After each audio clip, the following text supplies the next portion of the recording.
नमो हरिहन्ताणं नमो सिद्धाणं नमो आयर्याणं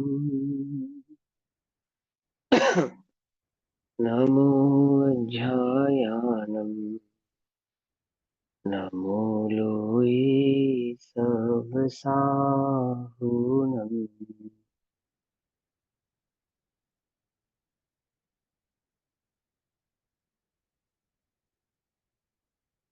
नमः समेसाराय अनुभूत्या चकासते चित्स्वभावाय भावाय सर्वभावान्तरच्चिते।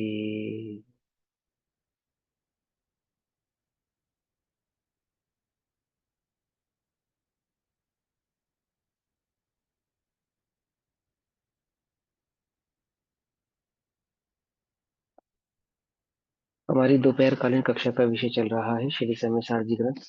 श्री समय सारजी का स्वाध्याय हम सभी आचार्य अमृतचंद्र देव द्वारा रचित आत्मख्याति टीका के माध्यम से कर रहे हैं। आत्मख्याति टीका सर्वश्रुत ज्ञान अधिकार पेज नंबर 546 546। भाव चल रहा है आलोचना का, और आलोचना के संदर्भ में 28 पॉइंट तक हमने पढ़ाई की थी। आगे बढ़ते हैं। ना मैं करता हूं मन से वचन से तथा काया से, ना मैं कराता हूं मन से वचन से तथा काया से। मैं अन्य करते हुए का अनुमोदन नहीं करता मन से वचन से तथा काया से। ना तो मैं करता हूं मन से तथा वचन से, ना मैं कराता हूं मन से तथा वचन से, ना मैं अन्य करते हुए का अनुमोदन करता हूं मन से तथा वचन से। कृतकारित अनुमोदन मन से और वचन से नहीं करता। ना मैं करता हूं मन से तथा काय से, ना मैं कराता हूं मन से तथा काय से, ना मैं अन्य करते हुए का अनुमोदन करता हूं मन से तथा काय से। ना मैं करता हूं वचन से तथा काय से, ना मैं कराता हूं वचन से तथा काय से, ना मैं अन्य करते हुए का अनुमोदन करता हूं वचन से तथा काया से। ना मैं करता हूं मन से, ना मैं कराता हूं मन से, ना मैं अन्य करते हुए का अनुमोदन करता हूं।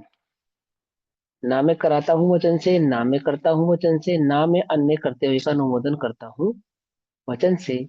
ना मैं करता हूं काया से, ना मैं कराता हूं काया से, और ना ही अन्य करते हुए का अनुमोदन करता हूं काया से।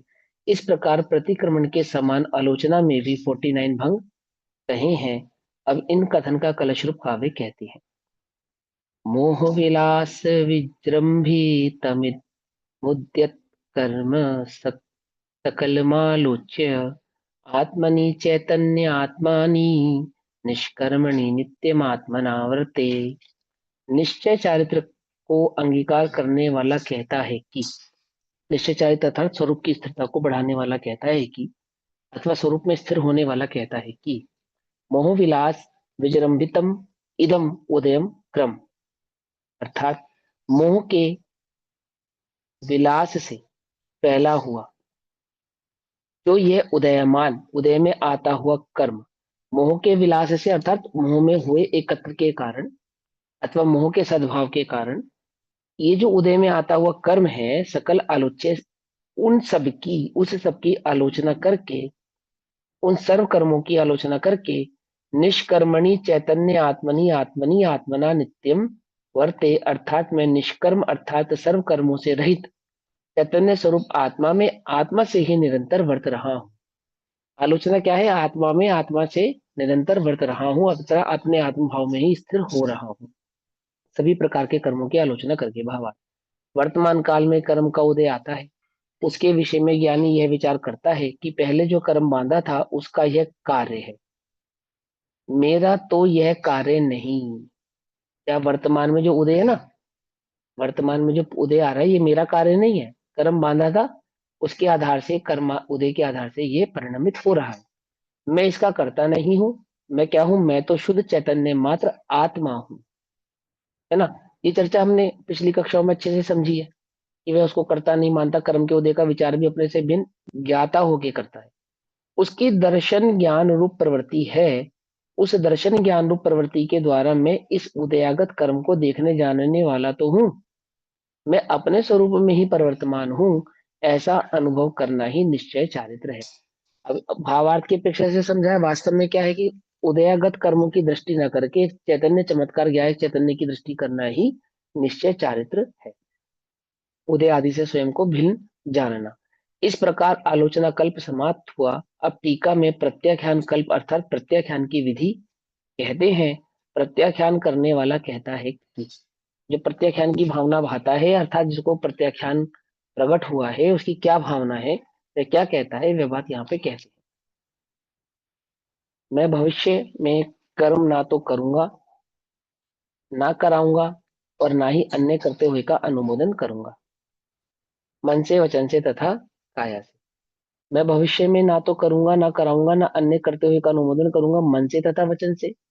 मैं ना तो करूंगा ना कराऊंगा ना अन्य करते हुए का अनुमोदन करूंगा मन से तथा काया से। पहले मन वचन काया से, फिर मन वचन से, अब मन और काया से। मैं ना तो करूंगा ना कराऊंगा ना अन्य करते हुए का अनुमोदन करूंगा वचन से तथा काया से।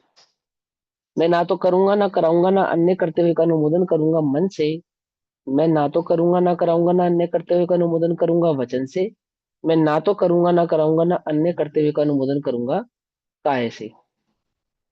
मैं ना तो करूंगा ना कराऊंगा मन से वचन से तथा काय से। मैं ना तो करूंगा ना अन्य करते हुए का अनुमोदन करूंगा मन से वचन से तथा काय से।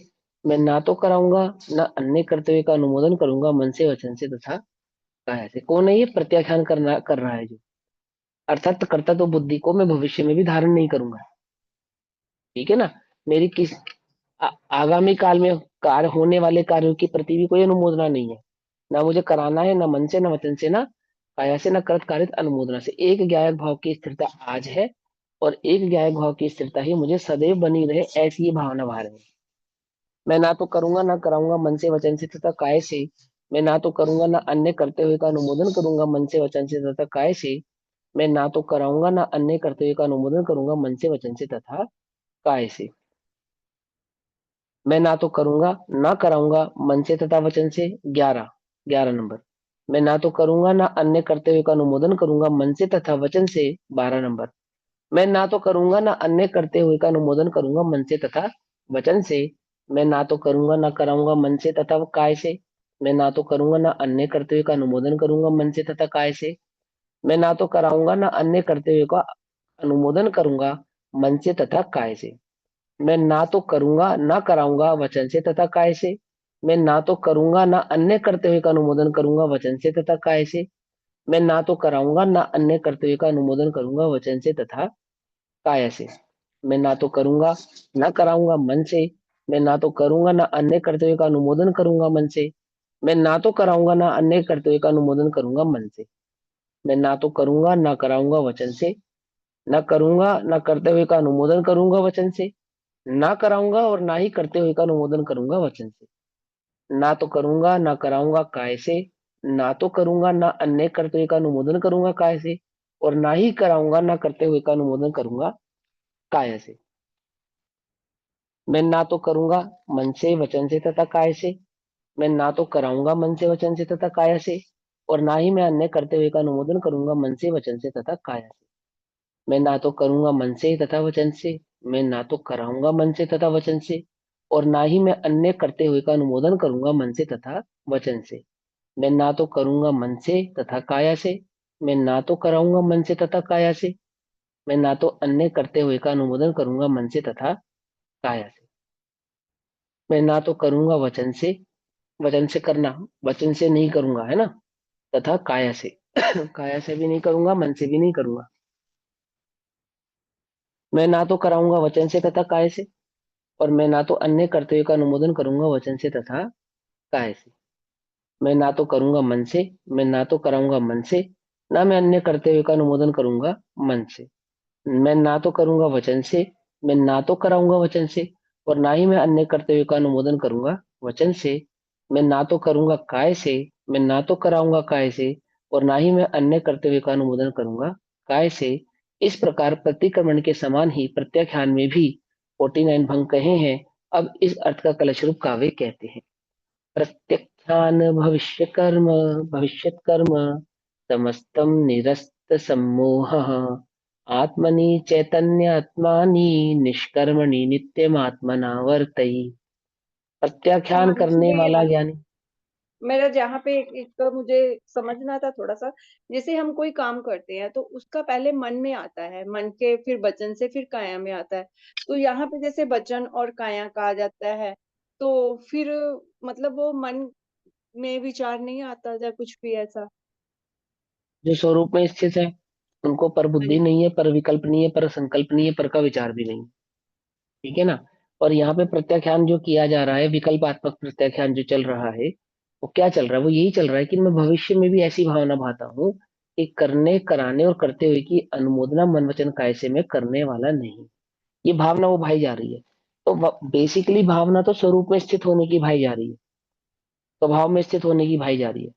और मैं स्वरूप में अपने स्वभाव में जो स्थित नहीं होता हूँ, तो जो कर्तृत्व बुद्धि है, एकत्व मोहम्मद कर्तृत्व और भोक्तृत्व जो बुद्धि है, जो विकल्पात्मक बुद्धि है, वो कैसे प्रवृत्ति करती है?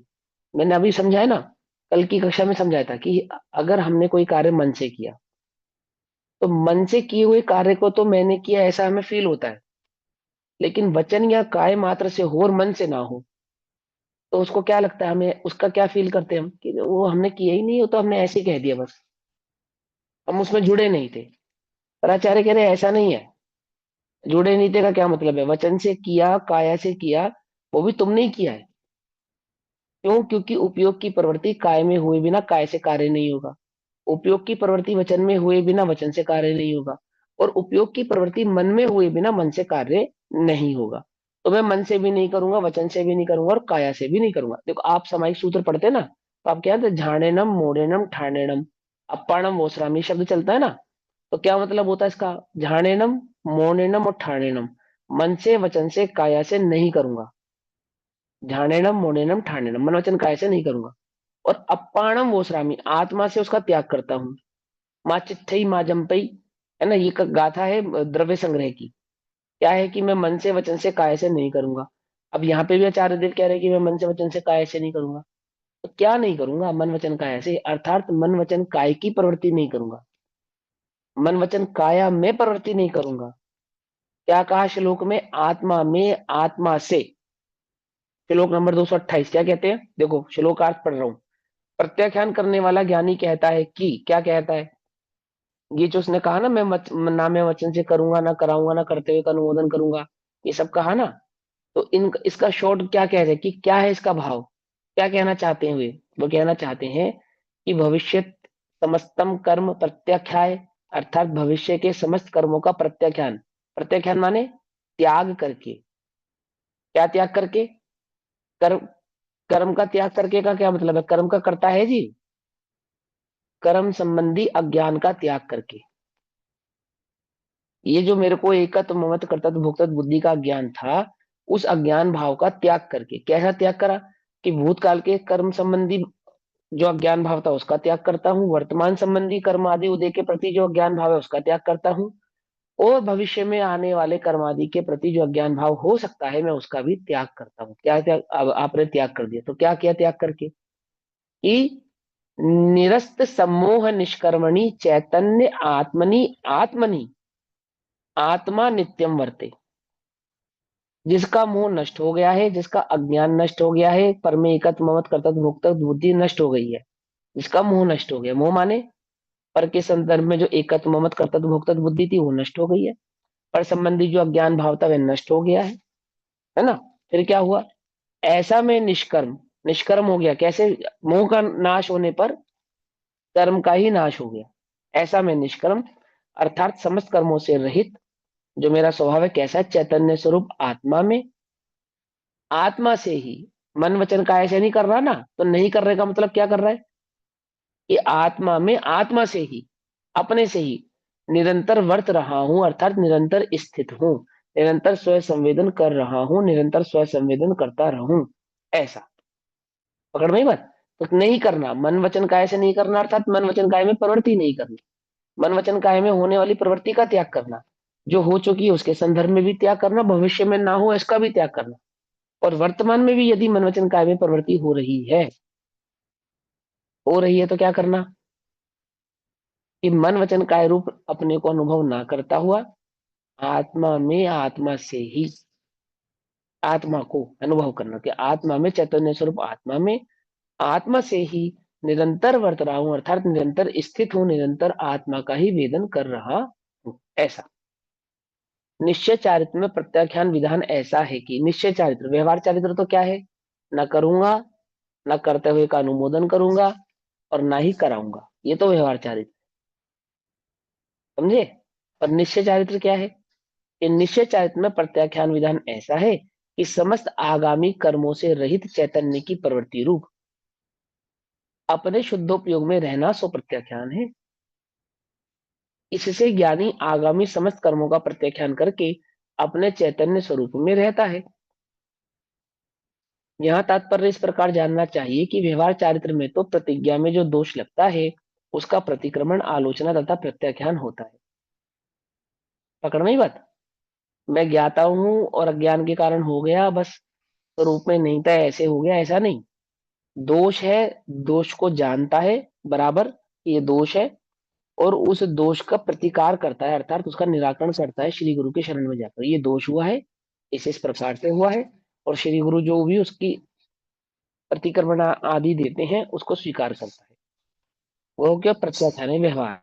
और यह निश्चय तत्व की प्रधानता से कथन है कि इसलिए शुद्धोपयोग से विपरीत सर्वकर्म आत्मा के दोष स्वरूप है। एक आत्म स्थिरता के सिवा अन्य जो भी हो रहा है, एक आत्म अनुभव के सिवा अन्य जो भी हो रहा है, वो सब दोष स्वरूप है। उसे समस्त कर्म चेतना स्वरूप परिणामों का, तीनों काल के कर्मों का प्रतिक्रमण, आलोचना तथा प्रत्याख्यान करके ज्ञानी सर्व कर्म चेतना से भिन्न अपने शुद्धोपयोग रूप आत्मा के ज्ञान श्रद्धा द्वारा और उसमें स्थिर होने का विधान द्वारा निष्प्रमाद दशा को प्राप्त होकर श्रेणी चढ़कर केवल ज्ञान उत्पन्न करने के सन्मुख होता है। यह ज्ञानी का कार्य है। इस प्रकार प्रत्याख्यान कल्प समाप्त हुआ। अब समस्त कर्मों के संन्यास अर्थात त्याग की भावना को नाचाने के संबंध का कथन समाप्त करते हुए कलश रूप काव्य कहते हैं। क्या कहते हैं, समस्त समस्त मित्यमेव समस्त मित्येवमपास्य कर्म त्रकालिकम शुद्ध नयावलंबी विलीन मोहो रहितम विकारई चिन्मात्र मात्मा मथा विलंबई। अर्थात शुद्ध नय का अवलंबन करने वाला कहता है कि निश्चय चिन्ह मात्र आत्मनथावलंबई, अर्थात निश्चय शुद्ध नय का अवलंबन वस्तु स्वरूप का अवलंबन करने वाला कहता है कि, क्या कहता है, इति एवं, जो मैंने अभी कहा है ना, पूर्वोक्त में जो हमने प्रतिक्रमण किया, आलोचना की और प्रत्याख्यान किया, इति एवं पूर्वोक्त प्रकार से त्रिकालिकम समस्त कर्म, त्रिकाल के तीनों काल के समस्त कर्मों को अपास्य, अपास्य पास नहीं करना, दूर करना, अपास्य पास नहीं रखना, अर्थात दूर करके छोड़कर शुद्ध नय अवलंबी, शुद्ध नयावलंबी अर्थात शुद्ध नय का अवलंबन करने वाला, शुद्ध नय का अवलंबन करने वाला अर्थात शुद्ध नय की विषयभूत वस्तु का अवलंबन करने वाला। समझ नहीं, बस शुद्ध नय का अवलंबन करना माने जो शुद्ध नय की विषयभूत वस्तु है ना, उसका अवलंबन करना, अवलंबन करने वाला। और विलीन मोह, विलीन मोह अर्थात जिसका मोह मिथ्यात्व नष्ट हो गया है, विलीन हो गया है, ऐसा मैं अथा अब विकार ही रहितम चिन्मात्र आत्मनम, अर्थात सभी विकारों से रहित चैतन्य मात्र आत्मा का अवलंबन करता हूँ। पकड़ में बात। शुद्ध ने का अवलंबन करता हूँ अर्थात चैतन्य चमत्कार चित्मात्र चैतन्य मात्र आत्मा का अवलंबन करता हूँ, सभी कर्मों से रहित होकर, अर्थात शुद्ध आत्मा का अवलंबन करता हूँ। अब समस्त कर्मफल संन्यास की भावना नचाते हैं। उसमें प्रथम उस कथन के समुच्चय अर्थ का काव्य कहते हैं। विगलन्तु कर्म विष्तरु फलानि मम भुक्ति मंतरेणेव संचित्य महचलम चैतन्यात्मनात्मनात्मनम। समस्त कर्म फल की संन्यास भावना का करने वाला कहता है कि, मतलब समस्त प्रकार के आठों ही प्रकार के 148 प्रकार की प्रकृतियों का त्याग करने वाला कहता है कि अपने को कर्म रूप अनुभव नहीं करने वाला, द्रव्य कर्म, नो कर्म और भाव कर्म से भिन्न जानने वाला, एक चैतन्य चमत्कार आत्मा को जानने वाला, एक चैतन्य चिन्मात्र आत्मा का वेदन करने वाला, अनुभव करने वाला कहता है कि कर्म विष तरु फलानी, तरु माने पेड़, कर्म रूपी वृक्ष के फल मम भुक्तिम अंतरेण एव, मेरे द्वारा भोगे बिना ही विगलंतु फिर जाएं। अर्थात कर्म मेरे द्वारा भोगे बिना ही क्या हो जाए, फिर जाए। कर्म का उदय ना आए अर्थात मैं उनका भोग ना करूं। भोगना माने क्या होता है, कर्म का उदय आना वह भोग नहीं है। करणान युग में तो कर्म के उदय को आने को ही भोग कहते हैं।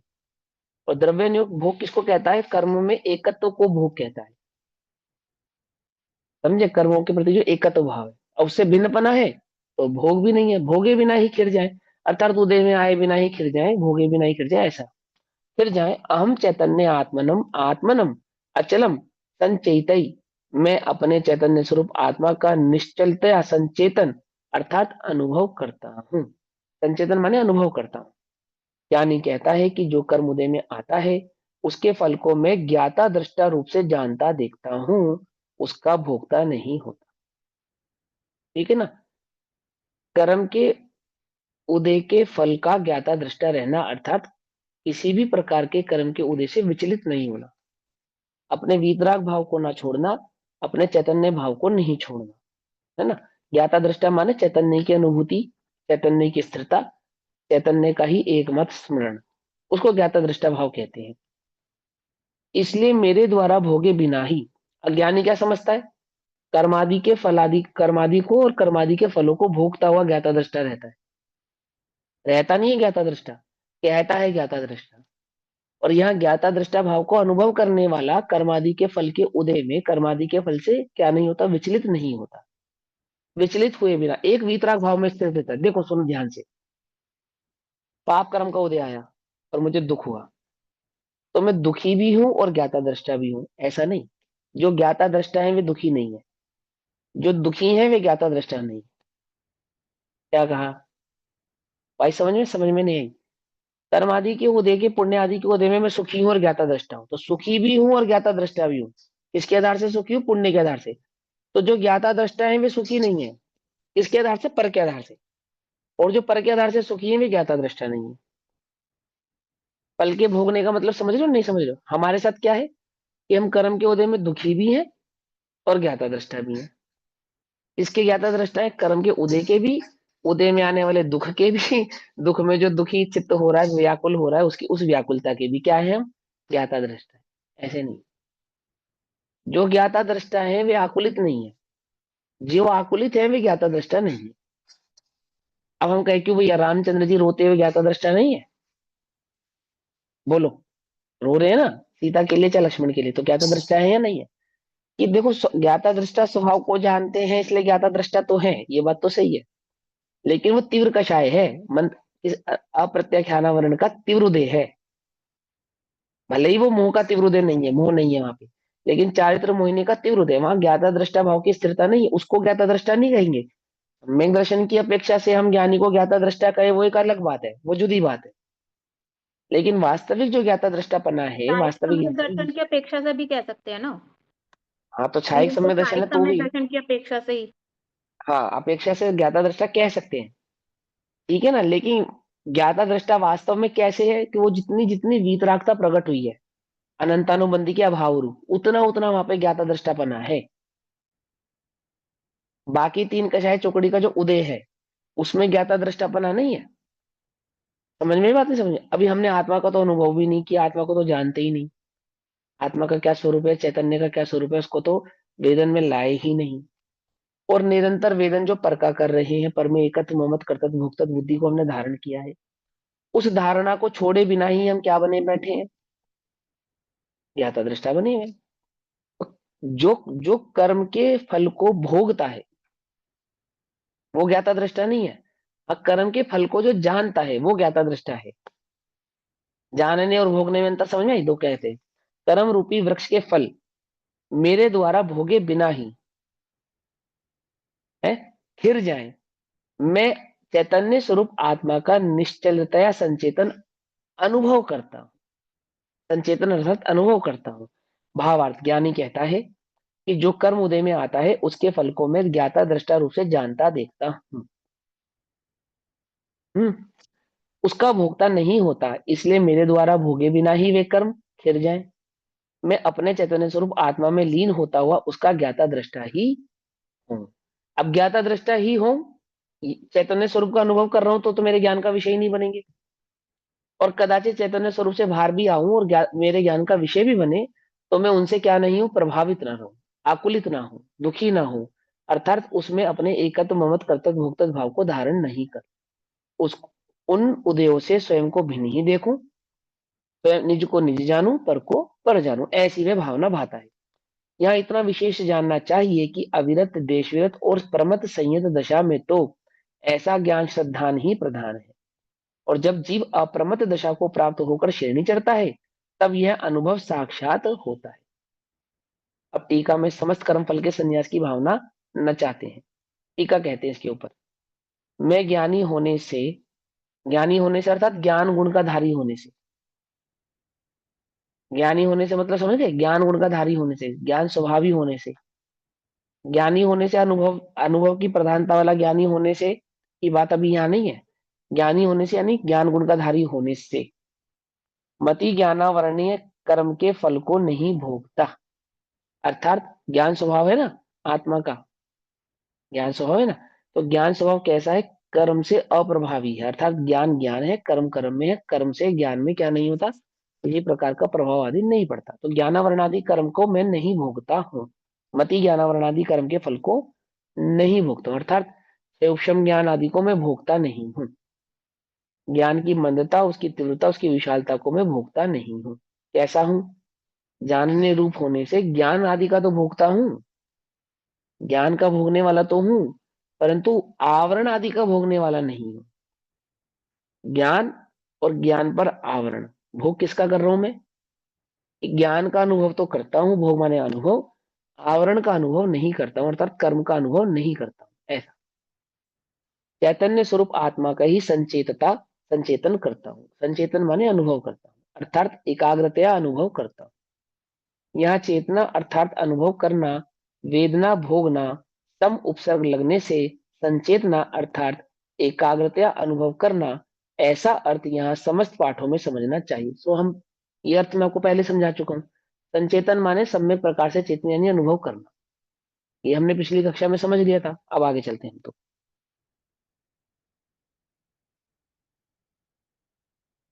चलो, मैं शुद्ध ज्ञानावरण कर्म के फल को नहीं भोगता, चैतन्य स्वरूप आत्मा का ही संचेतन अर्थात अनुभव करता हूँ। ये देखो, ये कौन कह रहा है, ये ज्ञानी कह रहा है, जिसने उस आत्मा को द्रव्य कर्म भाव कर्म नौ कर्मों से भिन्न जाना है और एक चैतन्य ज्ञायक भाव का अनुभव किया है।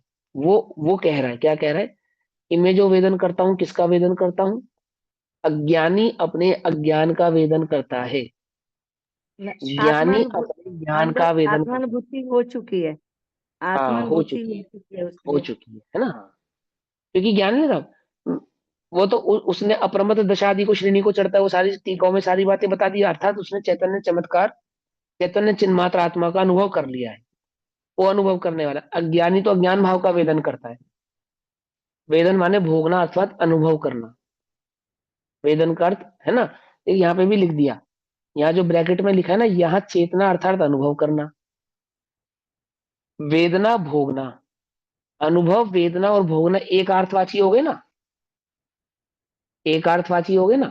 अब कहीं कहीं कोई की भोग अलग होता है, वेदना अलग होता है, अनुभव अलग होता है, ऐसा नहीं, वास्तव में वो एक अर्थवाची ही होते हैं। कर्म का वेदन यानी कर्म का भोग यानी कर्म का अनुभव, आत्मा का वेदन यानी आत्मा का भोग अर्थात आत्मा का अनुभव। अज्ञानी किसका वेदन कर रहा है, किसका भोग कर रहा है, किसका वेदन कर रहा है, अपने अज्ञान भाव का। ज्ञानी किसका भोग कर रहा है, किसका वेदन कर रहा है, किसका अनुभव कर रहा है, अपने ज्ञान भाव का। पकड़ में ये बात। तो यहाँ जिसने अपने ज्ञान भाव का अनुभव किया है, वो कह रहा है, वो क्या कहता है, कि मैं शुद्ध ज्ञानावरणी कर्म के फल को नहीं भोगता, अर्थात मैं उसका अनुभव नहीं करता, कर्म के आवरण का अनुभव मैं नहीं करता हूँ। मैं तो एक चैतन्य स्वरूप आत्मा का ही अनुभव करता हूँ, संचेतन करता हूँ, है ना। बाबूजी की आपने बात सुनी होगी, वो खीर में राख नहीं मिलाता, है ना, खीर में राख नहीं मिलाता, खीर का वेदन करता है, राख का वेदन नहीं करता है। अर्थात ज्ञान और ज्ञान में कर्म का जो स्वरूप है, ज्ञानावरण, आवरण का वेदन नहीं करता, अर्थात आवरण का अनुभव नहीं करता, ज्ञान मात्र का अनुभव करता है, ऐसा। मैं अवधि ज्ञानावरण कर्म के फल को नहीं भोगता, चैतन्य स्वरूप आत्मा का ही संचेतन करता हूँ। कर्म की 8 कर्मों की जो प्रकृति है ना, वो सबका यहाँ पे धीरे धीरे बताएंगे। मैं मन पर ज्ञानावरणी कर्म के फल को नहीं भोगता, चैतन्य स्वरूप आत्मा का ही संचेतन करता हूँ। मैं केवल ज्ञानावरणी कर्म को फल को नहीं भोगता, चैतन्य स्वरूप आत्मा का ही संचेतन करता हूँ। ये एक एक बात लिखने का क्या क्या औचित्य है, क्या क्यों बतला रहे हैं? एक ही बात कह देते कि आपको ये समझा रहे हैं कि भगवान केवल ज्ञानावरण, केवल केवल ज्ञान का वेदन नहीं करते, ज्ञान का वेदन करते हैं। और ना ही केवल ज्ञानावरणी कर्म का वेदन करते हैं ज्ञानी, ज्ञान का ही मात्र वेदन करते हैं। जो श्रुत ज्ञानी है छठे सातवें गुण स्थान में, वे श्रुत ज्ञानी श्रुत ज्ञान का वेदन करते हैं या नहीं करते हैं? तो कह रहे हैं नहीं करते, ज्ञान मात्र का वेदन करते हैं, ऐसा कह रहे हैं। जिनको श्रुत ज्ञान प्रकट हुआ है, मति श्रुत आदि ज्ञान प्रकट हुआ है, अवधि ज्ञान आदि हुआ है, मन प्रय ज्ञान आदि हुआ है, तो मन प्रय ज्ञानी जो मुनिराज हैं वे मन प्रय ज्ञान का अनुभव करते होंगे? बोले नहीं, अपने ज्ञान स्वभाव मात्र का अनुभव करते हैं, ज्ञान स्वभाव मात्र का ही वेदन करते हैं। मैं मन प्रय ज्ञानी हूँ, मैं मन प्रय ज्ञान वाला हूँ, मेरे जो मन प्रय ज्ञान प्रकट हुआ है और मन प्रय ज्ञान आदि की ऐसी ऐसी शक्तियां हैं, ऐसा उनका कोई मन प्रय ज्ञान के साथ एकत ममत कर्तत भोक्तत भाव नहीं है। हमारा है या नहीं है? श्रुति ज्ञान के साथ हमारा जो क्षेपशम ज्ञान है, उस क्षेपशम ज्ञान के साथ हमारा एकत ममत कर्तत भोक्तत वो है या नहीं? स्पष्ट है, सीधी सी बात है कि मैंने इतना पढ़ लिया, मैं इतना जानता हूँ, मुझे इतने सवालों के उत्तर पता है, मुझसे पूछो मैं बताऊंगा फलाना ऐसा ऐसा। तो रहता वो तो श्रुत ज्ञान का माने ज्ञानावरणीय कर्म है ना, जो उसमें जो क्षेपशम भाव है, वो क्षेपशम भाव का अनुभव करता है कौन? अज्ञानी। और उसके बल पे अपने को बड़ा मानता है। लेकिन ज्ञानी ऐसा नहीं करते, ज्ञानी तो ज्ञान मात्र का अनुभव करते हैं, क्षेपशम ज्ञान आदि का अनुभव करते नहीं है। क्षेपशम ज्ञान की 5 पर्याय बतलाई ना यहाँ पे, श्रुत ज्ञान, मति ज्ञान, श्रुति ज्ञान, अवधि ज्ञान, मन ज्ञान। और वहां पे केवल ज्ञानावरणीय कर्म, ठीक है ना? तो केवल ज्ञानावरणीय कर्म के फल को, केवल ज्ञानावरणीय कर्म के फल का क्या है? केवल ज्ञानावरणीय कर्म का फल क्या है? क्या है बोलो? को अरे बोलो जानना, ना। अनंत लोकालोक को जानना। जो जा, के, जा केवल केवल ज्ञान वर्णीय, केवल ज्ञानावरणीय कर्म किसको केवल कहते हैं? ज्ञान प्रकट न होना। हाँ, केवल ज्ञान प्रकट ना होना, केवल ज्ञानावरणीय कर्म है ना। देखो, कर्णन योग में कर्म की जो प्रकृतियां काउंट की हैं, उन सारी प्रकृतियों से भिन्न एक ज्ञान का मैं अनुभव करता हूं। वे यह बात यहाँ पे समझा रहे हैं। आगम में जो प्रकृति है ना, 108 148 प्रकृति है 8 कर्मों की, उन सभी प्रकृतियों से आत्मा को भिन्न एक ज्ञायक ज्ञायक भाव मात्र में अनुभव करता हूँ, ऐसा यहाँ पे बतला रहे हैं। ठीक। और यहाँ पे केवल ज्ञानावरणीय कर्म के बात बात को मैंने इंडिकेट इसलिए किया कि दो बातें इसमें समझनी पड़ेगी। एक तो क्या कि वो जो केवल ज्ञानावरणीय कर्म की सत्ता है चित्त आत्मा के साथ, अभी जब तक केवल ज्ञान प्रकट नहीं होता तब तक तो वह केवल ज्ञानावरणीय कर्म का अनुभव नहीं करता। अर्थात मुझे केवल ज्ञान कब होगा, कैसे प्रकट होगा, जल्दी प्रकट हो जाए, आदि आदि आदि, ऐसा महा मैं वेदन नहीं करता हूँ। मुझे केवल ज्ञान वर्ण, केवल ज्ञान प्रकट करना है, केवल ज्ञानावरणीय कर्म का अभाव करना है, और मैं पुरुषार्थ करके केवल ज्ञान प्रकट करके आमुक आमुक पद को प्राप्त करूंगा, तो ऐसा वहां ज्ञानी अनुभव ना करता हुआ एक चैतन्य ज्ञायक भाव मात्र का अनुभव करता है। ये बात। दूसरी बात कि आत्मा में केवल ज्ञान है और उस पे ज्ञान केवल ज्ञानावरण है, ऐसा नहीं है, वो तो है ना? पर्याय है। ऐसा नहीं है। हाँ, नहीं पर्याय नहीं, केवल ज्ञानावरण कर्म कहने का तात्पर्य ऐसा है कि केवल ज्ञान प्रकट नहीं होने देने वाला जो कर्म है उसको केवल ज्ञानावरण कर्म कहना, बस इतनी सी बात। मैं उनको नहीं भोगता, चैतन्य स्वरूप आत्मा का ही संचेतन करता हूँ मैं। अब अवधि दर्शन आदि हो गए ना, अब दर्शन संबंधी, वह ज्ञान संबंधी थे, अब दर्शन संबंधी। मैं चक्षु दर्शनावरणीय कर्म के फल को नहीं भोगता, चैतन्य स्वरूप आत्मा का ही संचेतन करता हूँ। मैं अचक्षु दर्शनावरणीय कर्म के फल को नहीं भोगता, चैतन्य स्वरूप आत्मा का ही संचेतन करता हूँ। मैं अवधि दर्शनावरणीय कर्म के फल को नहीं भोगता, चैतन्य स्वरूप आत्मा का ही संचेतन करता हूँ। और मैं केवल दर्शनावरणीय कर्म के फल को नहीं भोगता, चैतन्य स्वरूप आत्मा का ही संचेतन करता हूँ। मैं निद्रा दर्शनावरणीय कर्म के फल को नहीं भोगता, चैतन्य स्वरूप आत्मा का ही संचेतन करता हूँ। मैं निद्रा निद्रा दर्शनावरणीय कर्म के फल को नहीं भोगता, चैतन्य स्वरूप आत्मा का ही संचेतन करता हूँ। मैं प्रचला दर्शनावरणीय कर्म के फल को नहीं भोगता, चैतन्य स्वरूप आत्मा का ही संचेतन करता हूँ। मैं प्रचला प्रचला दर्शनावरणीय कर्म के फल को नहीं भोगता, चैतन्य स्वरूप आत्मा का ही संचेतन करता हूँ। मैं स्त्यान ग्रद्दि दर्शनावरणीय कर्म के फल को नहीं भोगता, चैतन्य स्वरूप आत्मा का ही संचेतन करता हूँ।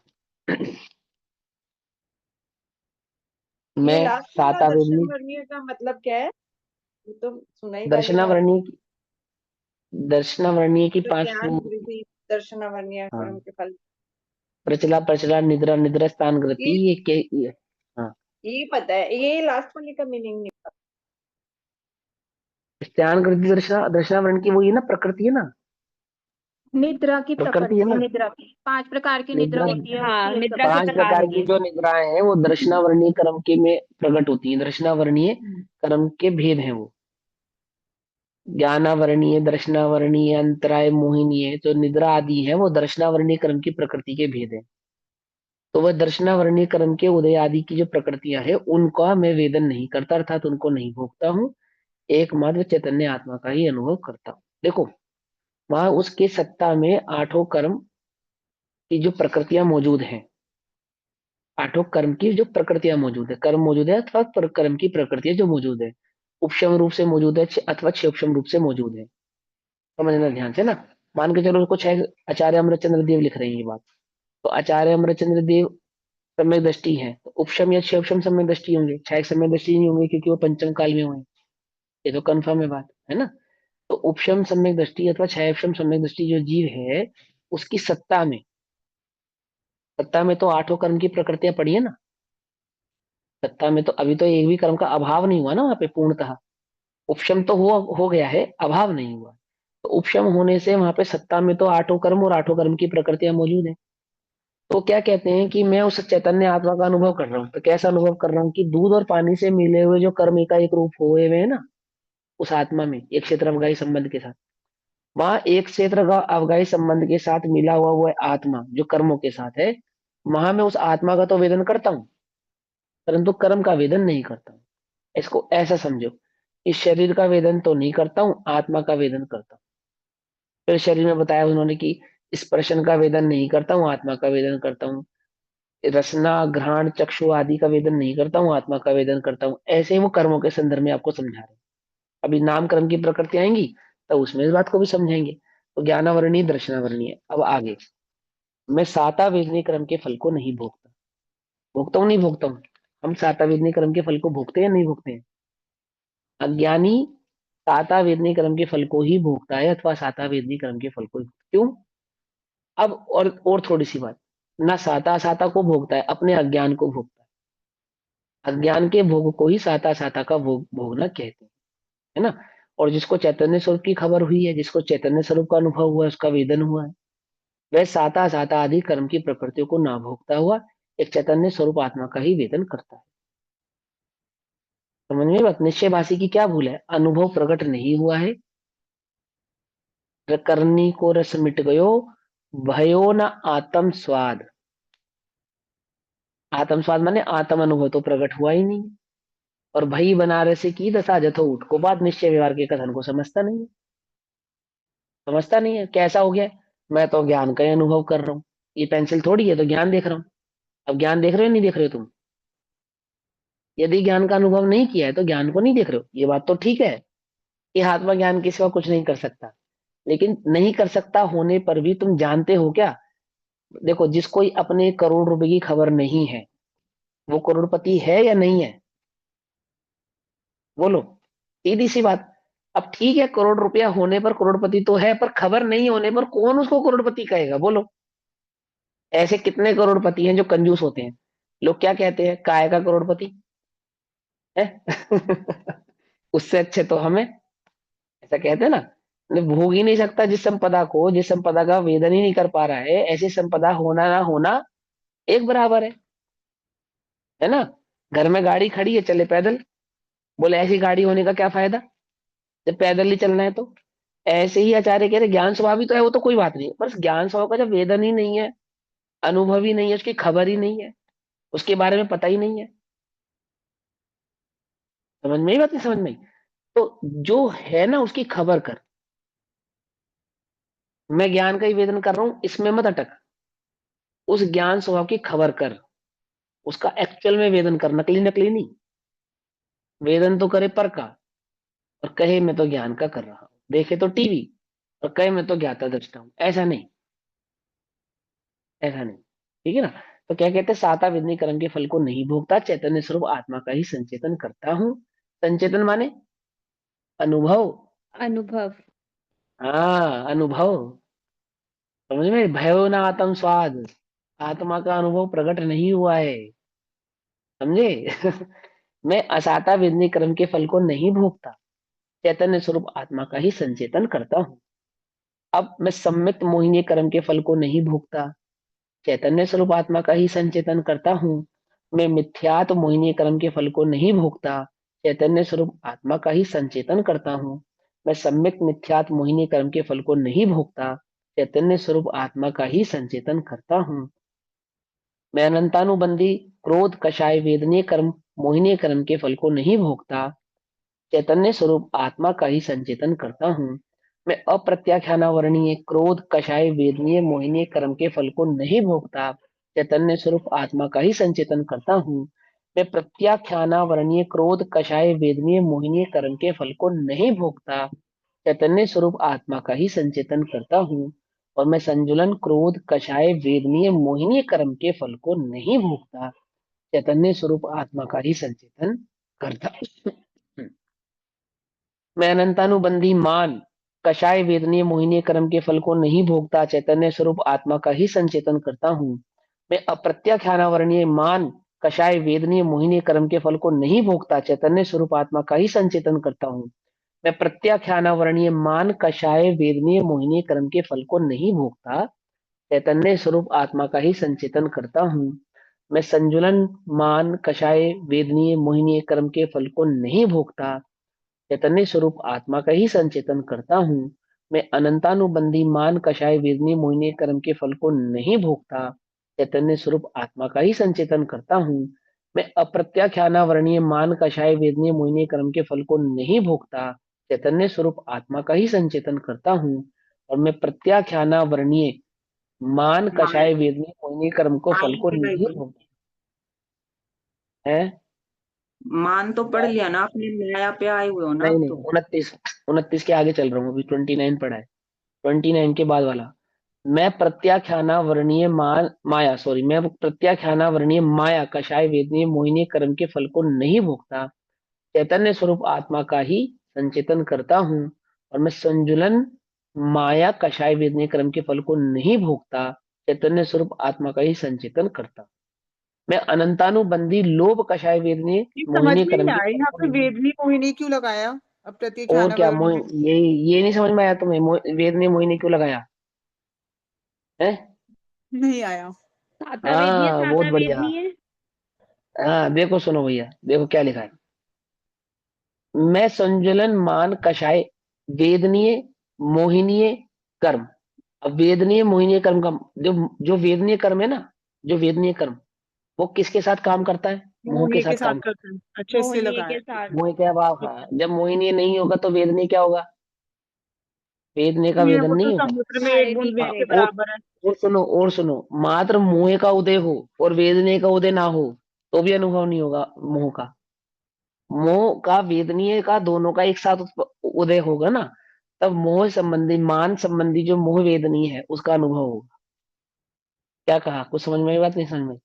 मोह कर्म का उदय है, मोह कर्म का उदय दर्शन, दर्शन मोह, दर्शन मोह की चार कषाय कौन कौन सी? क्रोध मान माया लोभ।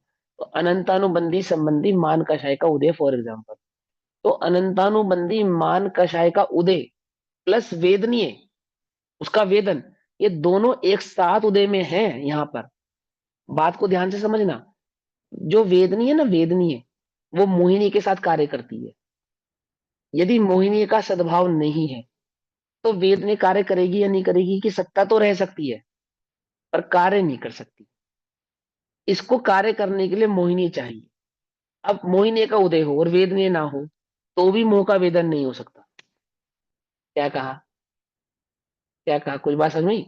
मोह का तो उदय हो और वेदनीय कर्म ना हो, तो भी मोह का उदय होने पर भी मोह का वेदन नहीं हो सकता। फॉर एग्जाम्पल, इसका कोई दृष्टांत तो? फॉर एग्जाम्पल जैसे अभी अपने को अनंतानुबंधी क्रोध, मान, माया, लोभ है ना। अभी लोभ संबंधी वेदन नहीं है, लोभ संबंधी वेदन नहीं है। लोभ कषाय तो है, अभी भी है ना, लेकिन वेदन किसका कर रहे हैं हम? लोभ का वेदन हो रहा है इस समय, या क्रोध का वेदन हो रहा है इस समय? किसका वेदन हो रहा है बोलो? जब तुम्हें तीव्र क्रोध का उदय आता है, तो क्रोध के उदय में जो मान, माया और लोभ, जो तीन कषाय होती हैं, इनका क्या होता है? ये क्रोध क्रोध रूप कन्वर्ट हो जाती है, क्रोध रूप कन्वर्ट हो जाती है। क्रोध, मान, माया, लोभ में से कोई एक रहेगी ना। तो जो क्रोध आया, उदय में क्रोध आया, बिना क्रोध का वेदन, वेदन भी होना चाहिए साथ में, क्रोध का आत्मा को वेदन भी होना चाहिए। मात्र जानने से, क्रोध को मात्र जानने से क्रोध रूप प्रवृत्ति नहीं करेगा आत्मा, उसका वेदन भी करेगा, तब उस रूप प्रवृत्ति करेगा। अनुभव के साथ प्रवृत्ति करेगा। जब भी प्रवृत्ति करेगा, क्रोध का अनुभव हो रहा होगा तभी तो क्रोध फील होगा। फील माने क्या है? उदय फील नहीं है, वेदन फील है। अभी बात समझ में नहीं ना जी? वेदनीय कर्म, समझ में आ गया। मोहिनीय कर्म। मोहिनीय का जो उदय आएगा ना, मोहिनीय का उदय आएगा, वो वेदनीय के साथ आएगा। अब मोहिनी की सत्ता नहीं है, वेदनीय का क्या होगा कि मोहिनी की सत्ता के बिना वेदनीय की सत्ता तो हो सकती है, परंतु वेदनीय अनुभव में नहीं आएगा, वेदन में नहीं आएगा। क्यों? क्योंकि वेदन किसका कर रहा था? मोह का कर रहा था। वेदन किसका कर रहा था? मोह का कर रहा था। जिसका वेदन कर रहा था वही नहीं है। समझ में बात? अच्छा, मोह है लेकिन वेदन वेदन नहीं है, मोह है लेकिन वेदन नहीं है, तो भी मोह का वेदन नहीं हो सकता। अब होता क्या है कि मोह के जाए बिना वेदनीय नहीं जाएगा, पहले ये मेरे को मोहिनीय इसका जाएगा। ये सेकंड पॉइंट समझ नहीं आ रहा, क्योंकि समझ में आप आएगा, कह रहे रुको हो तो ना सुनो, मोह। सुनो तो, समझाता हूँ। मोह जाएगा, उसके बाद ही वेदनीय जाएगा, पहले वेदनीय नहीं जा सकता। कि आप सोचो कि पहले वेदनीय चला गया फिर बाद में मोहिनी चला गया, ऐसे नहीं। उसका एक क्रम है, पहले मोहिनी जाएगा फिर वेदनीय जाएगा। लेकिन एक तर्क दे रहे हम, तर्क आपको, कि मान के चलो मोहिनी तो है और वेदनीय नहीं है, ऐसा मान के चलो, तो मोहिनी का वेदन नहीं हो सकता। मोहिनी की किसी भी, मोहिनी कर्म की जो सत्ता में जो क्रोध, मान, माया, लोभ है ना, उसका आत्मा अनुभव नहीं कर पाएगा, क्योंकि अनुभव करने के लिए वेदनीय चाहिए। पर का वेदन करने के लिए वेदनीय कर्म चाहिए। ताता और असाता रूप जो पर का वेदन करता है ना आत्मा, स्वयं का नहीं, पर का, पर का जो एकत्व के साथ अनुभव करता है, पर का जो ममत करता है, उसका जो वेदन करता है, वो वेदनीय कर्म के साथ सापेक्ष करता है हमेशा। जैसे किसी भी आठों ही प्रकार के जो कर्म है, वो साता या असाता रूप होते हैं। आठों ही प्रकार के कर्म, जब हमने कर्म पढ़ाए ना, 8 कर्म, उसमें मैंने ये बात आपको समझाई है कि ज्ञानावरण, दर्शनावरण, अंतराय, मोहिनी, तो ये जो चारों कर्म हैं, ये कोई वेदन के बिना नहीं है। इनमें वेदनीय सात सत्ता की, वेदनीय की सत्ता साथ रहती ना, तो इनमें क्या है, आधे तो है साता रूप, आधे हैं असाता रूप। जैसे हम ज्ञान की साता का भी वेदन करते हैं और ज्ञान की असाता का भी वेदन करते हैं। आपको किसी चीज की नॉलेज है तो साता होती नहीं होती उस बात की, और किसी चीज की नॉलेज नहीं है तो उसकी असाता का वेदन करते हो नहीं करते कि हमें नहीं पता, हमें खबर नहीं है, कैसे होगा कैसे नहीं होगा, खबर ही नहीं है। नहीं पता होने पर दुख रूप, और पता होने पर सुख रूप। अथवा कुछ ऐसी बातें होती है कि आपको पता लग गई, आपको ज्ञान हो गया, फिर आपको क्या लगता है कि हमें ये पता ही क्यों है, काश हम इसे भूल जाएं, काश हम इसे भूल जाएं। तो आपकी मेमोरी में कोई चीज है, ज्ञान किसी वस्तु को जानता है, खाली वह जानने से दुख और सुख ही नहीं होगा, सुख और दुख का वेदन होगा साथ में। वेदन ये कि सत्ता रहेगी ना, वेदन कराएगा वो, उसको सुख रूप वेदन कराएगा अथवा दुख रूप वेदन कराएगा। जो मोहिनी की तीव्रता है वह या तो सुख रूप है या तो दुख रूप है। यानी मेरे को किसी से तीव्र मोह है, और तीव्र मोह होने पर वह वस्तु मेरे सन्निकट है, तो मुझे जो साता का अनुभव हो रहा है उसकी निकटता के कारण साता वेदनीय है, और वह नहीं है मेरे निकट, तो उसके निकट नहीं होने पर मुझे जो असाता का वेदन हो रहा है, असाता का वेदन किसके कारण हो रहा है? मोह के कारण हो रहा है। लेकिन असाता वेदने की सत्ता है ना, तो ही मोह के उस असाता भाव का मैं वेदन कर पा रहा हूं। कुछ बात समझ में आ रही नहीं आ रही है? यदि वेदनी को गायब कर दिया जाए, फॉर एग्जाम्पल है तर्क है, तो मोह की सत्ता मात्र आपको सुखी दुखी नहीं कर पाएगी, मात्र उसकी सत्ता। और मोहिनी का अभाव हो जाने पर मात्र वेदनी भी आपको सुखी दुखी नहीं कर पाएगा। क्या कहा? कुछ बात समझ में आई नहीं? लेकिन क्या है कि मोह की सत्ता का अभाव होने पर वेदनीय रह सकता है, लेकिन वेदनीय की सत्ता का कदाचित अभाव हो जाए तो मोहिनी किसी काम का नहीं है तो दोनों एक दूसरे के बिना किसी काम के नहीं। अब क्या होता है, क्रम क्या कहता है, पहले मोहिनी जाता है फिर वेदनीय जाता है, पहले वेदनीय जाता है बाद में मोह जाता है, ऐसा क्रम नहीं है। हम कैसा चाहते हैं, हम मोह का तो अभाव करना नहीं चाहते और वेदनीय का अभाव करना चाहते हैं। फॉर एग्जाम्पल हम क्या चाहते हैं, मिथ्या दृष्टि की क्या सोचे, सर्दी गर्मी और धूप भूख प्यास से बचने के लिए हम क्या चाहते हैं, बोलो, कि हमें वज्र ऋषभ नारा सैन्य शरीर मिल जाए, तो हम आसानी से उपवास आदि कर पाएंगे, आसानी से सर्दी गर्मी झेल पाएंगे, आसानी से मुनि व्रत का पालन कर पाएंगे। ऐसा लगता है ना हमको? बोलो, नहीं लगता? तो क्या है वो, आप चाहते हो कि मुझे वेदनीय कर्म में ताता वेदनीय कर्म संबंधी उस देह की प्राप्ति हो जाए, क्योंकि अनुकूल मुझे साता वेदनीय कर्म का- अनुकूलता प्राप्ति होगी ना। अब वो कह रहे कि अनुकूलता प्राप्त होने पर सुख दुख नहीं होगा, ऐसा नहीं है, क्योंकि सुख दुख में मोहिनी निमित्त है। वो मोहिनी है ना, अगर तुझे मोह होगा तो या तो साता रूप होगा या तो असाता रूप होगा, ये तो हुए बिना रहेगा नहीं। मोह की जैसी भी क्वालिटी होगी, यदि वह संयोगिक भाव रूप होगा, संयोग प्रकट होगा, संयोग प्राप्त हो जाएगा, तो तू साता का अनुभव करेगा। यदि वो वियोग रूप होगा तो तू असाता का अनुभव करेगा। अथवा जिनके प्रति तुझे द्वेष है, उनका संयोग अगर तुझे हो गया तो तू असाता का अनुभव करेगा। और जिनके प्रति तुझे द्वेष है, यदि उनका वियोग हो गया तो तू असाता का अनुभव करेगा। बात समझ में नहीं? अब संयोग और वियोग से साता साता का संबंध नहीं है, संयोग और वियोग में मोहिनी होगा तो साता साता होगी, और मोहिनी नहीं होगा तो संयोग वियोग तो होगा और असाता और साता नहीं होगी। लेकिन साता असाता को वेदन करने के लिए क्या चाहिए, मोहिनी चाहिए। भगवान के चार घातिया कर्मों का अभाव हो गया, और जो चार अघाती कर्म विद्यमान है, अघातिया घातिया का तो अभाव हो गया, जो घाती विद्यमान है उसमें एक वेदनीय भी विद्यमान है या नहीं है? तो वेदनीय के उदय में साता साता होती है या नहीं होती है? क्योंकि वेदनीय तो है। उनको नहीं होती है, होती है पर हाँ तो उनको नहीं कार्यकारी होती है नहीं है क्योंकि ना मोहनीय वो। नहीं है। अब सुनो, मोहिनी नहीं। वेदनीय है, वेदनीय है, वेदनीय की सत्ता भी है और उस सत्ता का उदय भी है, हम्म। सब कुछ है। वेदनीय है, वेदनीय की सत्ता है ना, उसका उदय भी है, और साता रूप है, असाता रूप नहीं है। सुख समझे रूपी ना, है। अघाती कर्म, हाँ साता रूप ही है। लेकिन साता रूप होने पर भी उस साता का वो वेदन नहीं करते, क्योंकि वो आत्मा का वेदन कर रहे हैं। क्यों, ऐसा क्यों हो रहा है? क्योंकि शरीर में जो होना चाहिए ना मोह ममत्व, वहां पे वो नहीं है। कुछ बात समझ में आ रही है नहीं आ रही है? देह में ममत्व नहीं है, देह में साता का उदय तो है, परंतु देह में क्या नहीं है, ममत्व नहीं है। अभी हमें देह में असाता होने पर अनुभव होता है असाता का, क्यों? क्योंकि असाता का उदय है इसलिए, नहीं ममता है। देखिए, ममत्व है इसलिए, हाँ मोह है हमें उसके साथ। इसलिए। कुछ बात समझ में नहीं? मोह नहीं होगा तो क्या नहीं होगा, वेदन भी नहीं होगा। लेकिन मोह का जब मोह का वेदन होगा, जब होगा, वो वेदनीय सापेक्ष ही होगा। इसलिए क्या लिखा है यहाँ पे, बात समझ में आई या नहीं समझ में आई? मोहिनीय वेदनीय, कुछ बात समझ में आ रही है नहीं समझ में आ रही है? बिना वेदन के नहीं होगा। तो क्या कह रहे, देखो, मैं संजलन ना मान कषाय वेदनीय मोहिनीय, जो मान कषाय का वेदन है ना, वो वेदन भी कैसा है, मोहिनीय गर्भित है।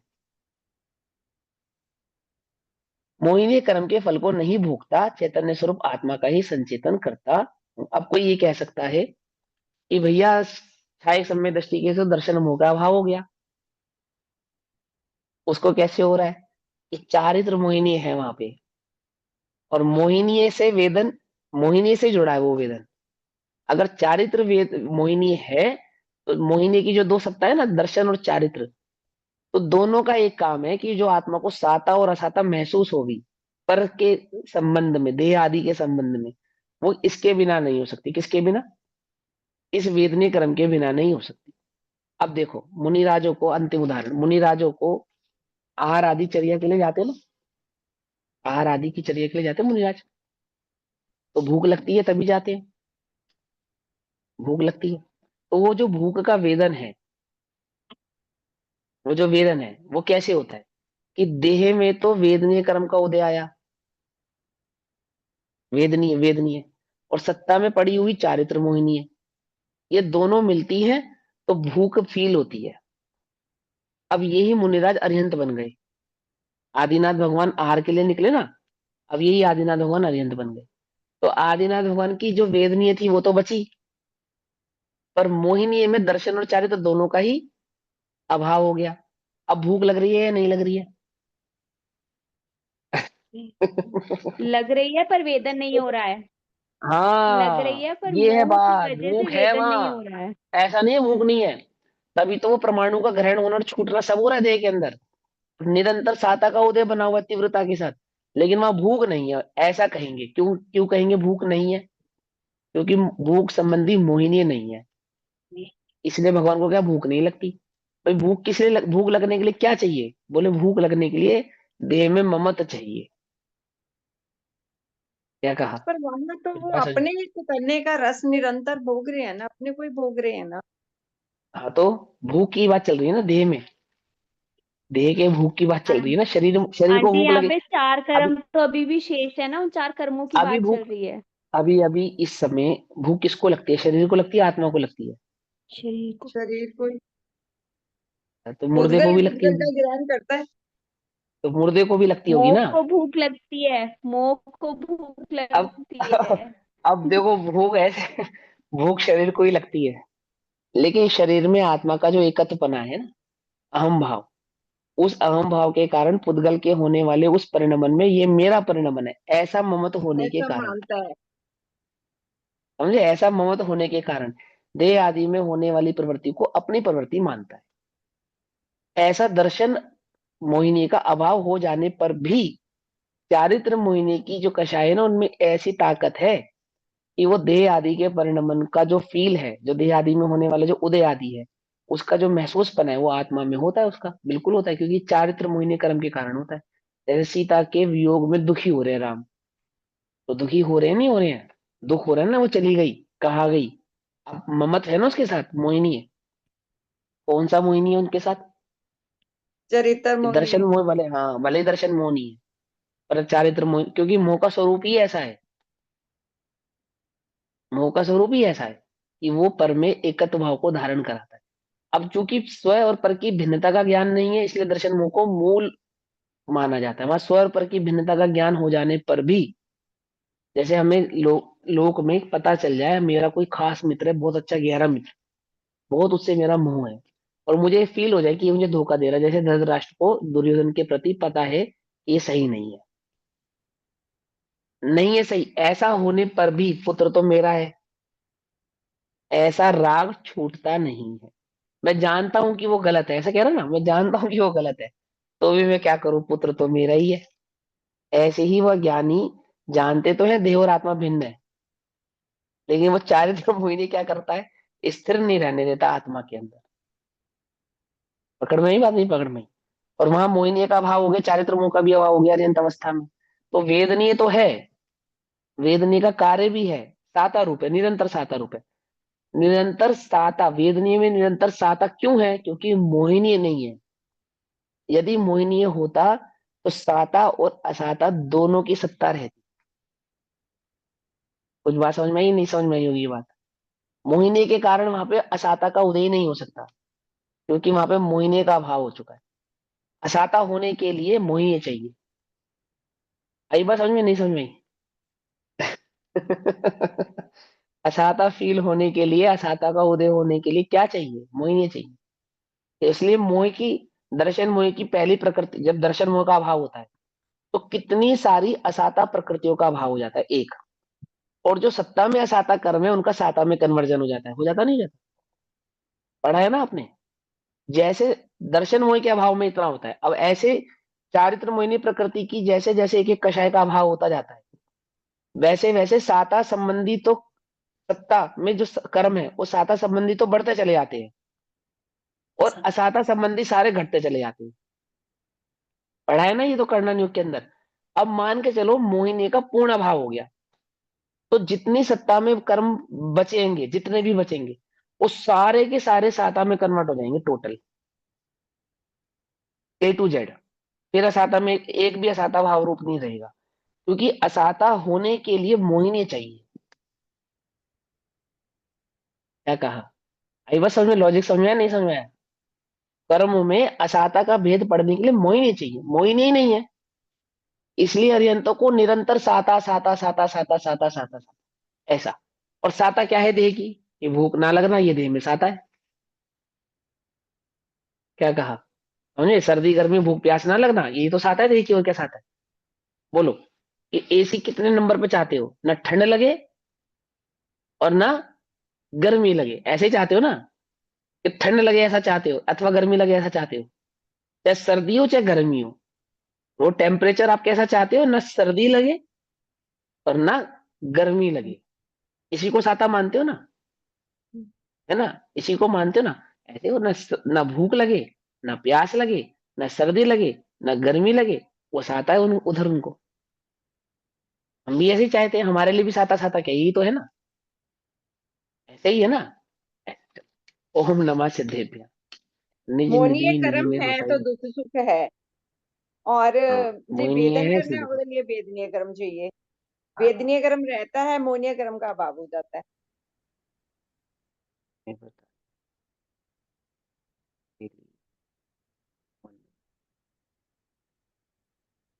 नमो